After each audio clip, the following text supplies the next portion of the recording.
ಒಂದು ಪ್ರಶ್ನೆ ಕೇಳ್ತೀನಿ.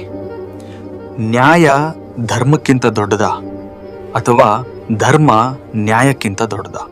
40 ವರ್ಷಗಳ ದಾಂಪತ್ಯ, ಒಬ್ಬಳು ಪತ್ನಿ, 5 ಮಕ್ಕಳ ತಾಯಿ, ಒಂದು ದಿನ 3 ಪದಗಳು, ತಲಾಕ್ ತಲಾಕ್ ತಲಾಕ್.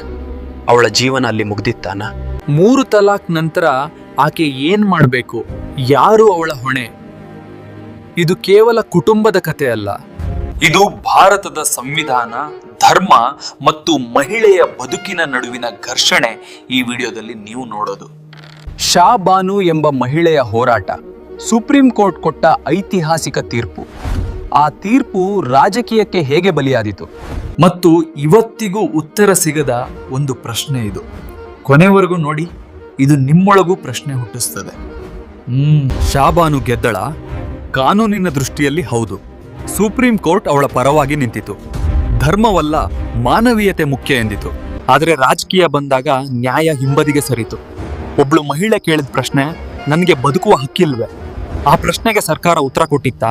ಇದು 1985ರ ಕಥೆ ಅಂತ ಅಂದ್ಕೋಬೇಡಿ, ಇದು ಇವತ್ತಿಗೂ ಜೀವಂತ ಇರುವ ಪ್ರಶ್ನೆ. ಮಹಿಳೆಯ ಹಕ್ಕುಗಳು ಧರ್ಮದೊಳಗೆ ಸೀಮಿತವಾಗಬೇಕಾ ಅಥವಾ ಸಂವಿಧಾನದೊಳಗೆ ಸುರಕ್ಷಿತವಾಗಬೇಕಾ? ಶಾಬಾನು ಒಂದು ಹೆಸರು ಮಾತ್ರ, ಅವಳ ಹೋರಾಟ ಲಕ್ಷಾಂತರ ಮಹಿಳೆಯರ ಧ್ವನಿ. ಈ ಧ್ವನಿ ಕೇಳಿಸ್ಬೇಕಾದ್ರೆ ಈ ವಿಡಿಯೋ ಶೇರ್ ಆಗ್ಬೇಕು, ಚರ್ಚೆ ನಡಿಬೇಕು, ಪ್ರಶ್ನೆ ಉಳಿಬೇಕು. ನಿಮ್ಮ ಅಭಿಪ್ರಾಯವನ್ನ ಕಾಮೆಂಟ್ ನಲ್ಲಿ ಬರೀರಿ. ಒಪ್ಪಿದ್ರೆ ಲೈಕ್ ಮಾಡಿ. ಸತ್ಯ, ಇತಿಹಾಸ ಮತ್ತು ಕಾನೂನುಗಾಗಿ ಸಬ್ಸ್ಕ್ರೈಬ್ ಮಾಡಿ. ಕಥೆಯ ಅಂತ್ಯ ಅಲ್ಲ, ಇದು ಸಮಾಜಕ್ಕೆ ಕೇಳಿದ ಪ್ರಶ್ನೆಯಾಗಿದೆ. ಬನ್ನಿ ಪ್ರಕರಣಕ್ಕೆ ಹೋಗೋಣ. ಪ್ರಕರಣದ ಹೆಸರು ಮೊಹಮ್ಮದ್ ಅಹ್ಮದ್ ಖಾನ್ ವರ್ಸಸ್ ಶಾಬಾನು ಬೇಗಂ. ಶಾಬಾನು ಎಂಬ ಮುಸ್ಲಿಂ ಮಹಿಳೆಗೆ ಆಕೆಯ ಪತಿ ವೃತ್ತಿಯಲ್ಲಿ ವಕೀಲೆಯಾಗಿದ್ದನು. ಜೀವನ ನಡೆಸಲು ಕಷ್ಟವಾದಾಗ ಶಾಬಾನು ಅವರು ಜೀವನಾಂಶಕ್ಕಾಗಿ ನ್ಯಾಯಾಲಯದ ಮೆಟ್ಲೇರಿದ್ರು. ಕಾನೂನು ಹೋರಾಟ. ಶಾಬಾನು ಅವರು CRPC ಸೆಕ್ಷನ್ 125ರ ಅಡಿಯಲ್ಲಿ ಜೀವನಾಂಶ ಕೋರಿದ್ರು. ಈ ಕಾನೂನಿನ ಪ್ರಕಾರ ಪತಿ ತನ್ನ ಪತ್ನಿ ಮತ್ತು ಮಕ್ಕಳನ್ನ ನೋಡಿಕೊಳ್ಳದಿದ್ರೆ ಜೀವನಾಂಶ ನೀಡಬೇಕಾಗ್ತದೆ. ಆದ್ರೆ ಪತಿಯ ವಾದವೇನೆಂದ್ರೆ, ಸ್ಥಳೀಯ ನ್ಯಾಯಾಲಯ ಮತ್ತು ಹೈಕೋರ್ಟ್ ಶಾಬಾನು ಪರವಾಗಿ ತೀರ್ಪು ನೀಡಿದವು. ತಿಂಗಳೇ 179 ರೂಪಾಯಿ ನೀಡುವಂತೆ ಹೈಕೋರ್ಟ್ ಸೂಚಿಸಿತು. ಇದನ್ನು ಪ್ರಶ್ನಿಸಿ ಪತಿ ಸುಪ್ರೀಂ ಕೋರ್ಟ್ಗೆ ಹೋದ್ರು. ಸುಪ್ರೀಂ ಕೋರ್ಟ್ ತೀರ್ಪು.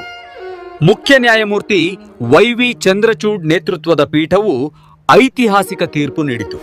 ತೀರ್ಪಿನ ಸಾರಾಂಶ: CRPC ಸೆಕ್ಷನ್ 125ರ ಪ್ರಕಾರ ಒಂದು ಜಾತ್ಯತೀತ ಕಾನೂನು ಇದು.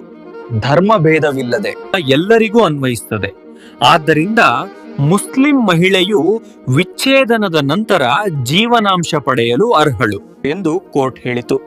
ಇದೇ ಸಂದರ್ಭದಲ್ಲಿ ಏಕರೂಪ ನಾಗರಿಕ ಸಂಹಿತೆ ಜಾರಿಯ ಅಗತ್ಯವನ್ನು ಪ್ರಸ್ತಾಪಿಸಿತು.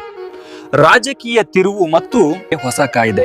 1986ರ ಸುಪ್ರೀಂ ಕೋರ್ಟ್ ತೀರ್ಪಿನ ವಿರುದ್ಧ ಕೆಲವು ಮುಸ್ಲಿಂ ಸಂಘಟನೆಗಳು ಪ್ರತಿಭಟಿಸಿದವು. ಇದು ಧಾರ್ಮಿಕ ಕಾನೂನಿನಲ್ಲಿ ಹಸ್ತಕ್ಷೇಪ ಎಂದು ವಾದಿಸಿದವು. ಇದಕ್ಕೆ ಮಣಿದ ಅಂದಿನ ರಾಜೀವ್ ಗಾಂಧಿ ನೇತೃತ್ವದ ಕಾಂಗ್ರೆಸ್ ಸರ್ಕಾರ 1986ರಲ್ಲಿ ಮುಸ್ಲಿಂ ಮಹಿಳಾ ವಿಚ್ಛೇದನದ ಹಕ್ಕುಗಳ ರಕ್ಷಣೆ ಕಾಯ್ದೆಯನ್ನ ಜಾರಿಗೆ ತಂದಿತು. ಈ ಹೊಸ ಕಾಯ್ದೆಯು ಸುಪ್ರೀಂ ಕೋರ್ಟ್ ನೀಡಿದ ತೀರ್ಪನ್ನ ರದ್ದುಗೊಳಿಸಿತು ಮತ್ತು ಜೀವನಾಂಶವನ್ನ ಕೇವಲ ಕಡಿಮೆ ಅವಧಿಗೆ ಸೀಮಿತಗೊಳಿಸಿತು. ಇದರ ಮುಖ್ಯಾಂಶ: ಈ ಪ್ರಕರಣವು ಭಾರತದಲ್ಲಿ ಮಹಿಳೆಯರ ಹಕ್ಕುಗಳು, ಜಾತ್ಯತೀತ ಕಾನೂನು ಮತ್ತು ಧಾರ್ಮಿಕ ಕಾನೂನುಗಳ ನಡುವಿನ ಸಂಘರ್ಷ ನಮ್ಮ ಸಮಾಜದಲ್ಲಿ ಒಂದು ಪ್ರಮುಖ ಸಮಸ್ಯೆ. ಇತ್ತೀಚಿನ ಚಲನಚಿತ್ರ ಈ ವಿಷಯವನ್ನ ಸ್ಪಷ್ಟವಾಗಿ ಎತ್ತಿ ತೋರಿಸಿದೆ. ಇದು ಕಥೆಯ ಅಂತ್ಯ ಅಲ್ಲ, ಇದು ಸಮಾಜಕ್ಕೆ ಕೇಳಿದ ಪ್ರಶ್ನೆ. ನಿಮ್ಮ ಅಭಿಪ್ರಾಯನ ಕಾಮೆಂಟ್ ಅಲ್ಲಿ ಬರೀರಿ. ಒಪ್ಪಿದ್ರೆ ಲೈಕ್ ಮಾಡಿ. ಸತ್ಯ, ಇತಿಹಾಸ ಮತ್ತು ಕಾನೂನಿಗಾಗಿ ಸಬ್ಸ್ಕ್ರೈಬ್ ಮಾಡಿ. ನಮಸ್ಕಾರ.